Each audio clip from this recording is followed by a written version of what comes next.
ತರೀಕೆರೆ ತಾಲೂಕಿನ ಅರೆಮಲ್ಲೇನಹಳ್ಳಿ ಗ್ರಾಮದಲ್ಲಿ ಇತ್ತೀಚೆಗಷ್ಟೇ ಸುಜಾತ ಎಂಬ ಮಹಿಳೆಯನ್ನ ಚಿರತೆ ಬಲಿ ಪಡೆದಿತ್ತು. ಚಿರತೆಯನ್ನ ಸೆರೆ ಹಿಡಿಯುವಲ್ಲಿ ಯಶಸ್ವಿಯಾಗಿದ್ದ ಅರಣ್ಯ ಇಲಾಖೆ ಇನ್ನು 3 ರಿಂದ 4 ಚಿರತೆ ಇರುವ ಶಂಕೆಯಿಂದ ಅದೇ ಪ್ರದೇಶದಲ್ಲಿ ಬೋನನ್ನ ಇಡಲಾಗಿತ್ತು.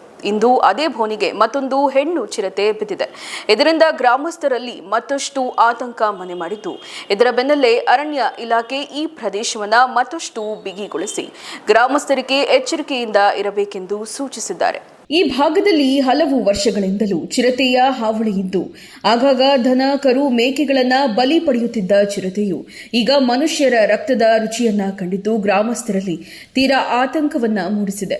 ನಿನ್ನೆಯಷ್ಟೇ ಜಿಲ್ಲಾಧಿಕಾರಿ ಹಾಗೂ ಶಾಸಕ ಎಂಟಿ ಕೃಷ್ಣಪ್ಪ ಸ್ಥಳಕ್ಕೆ ಭೇಟಿ ನೀಡಿ ಪರಿಶೀಲನೆಯನ್ನ ನಡೆಸಿ ಸರ್ಕಾರದ ಪರಿಹಾರವನ್ನು ಒದಗಿಸಲಾಗಿದೆ.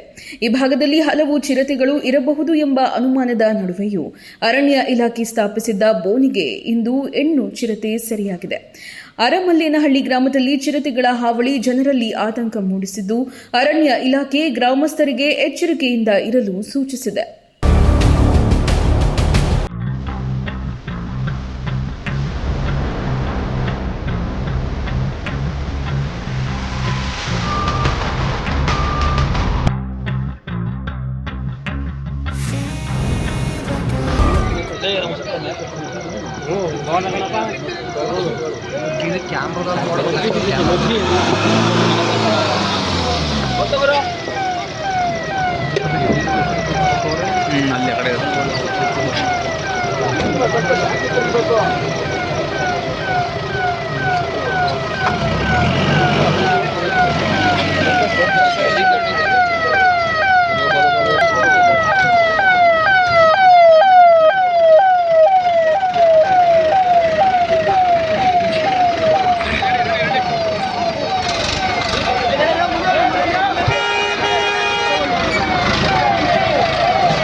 ಚಾಲುಕ್ಯ ನ್ಯೂಸ್, ಜನರಿಗೋಸ್ಕರ.